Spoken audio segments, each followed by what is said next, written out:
I'm back. Kumusta? Welcome to my channel. Pag-uusapan natin ang life to the full. Pansin mo ba? Ang dami nating hinahanap sa buhay. Hahabulin natin ang promotion para maging successful. Bibili tayo ng mga bagong gadgets or ipipilit natin ang isang relationship. Iniisip na doon natin makukuha ang tunay na kaligayahan. Pero bakit kahit nakukuha natin yon, parang may kulang pa rin? Parang laro yan na hindi mo mahanap ang finish line. Or yung gutom na hindi nabubusog kahit anong kain mo. Yun kasi ang dilema natin. We are looking for something eternal in temporary things. Pero may magandang balita. May isang tao na nag-o-offer ng totoong fullness. Sabi ni Jesus sa John 10:10, I came that they may have life and have it to the full. Hindi lang basta buhay.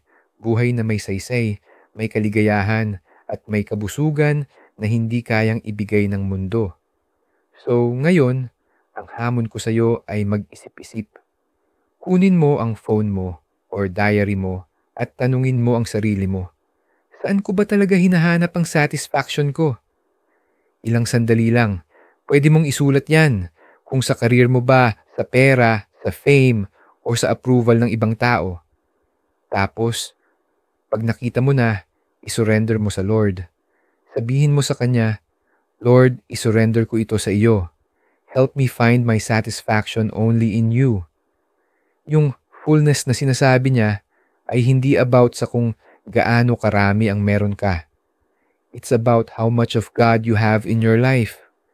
Kapag siya ang nasa center, kahit ano pang dumating o mawala, mananatili ang kabusugan sa puso mo.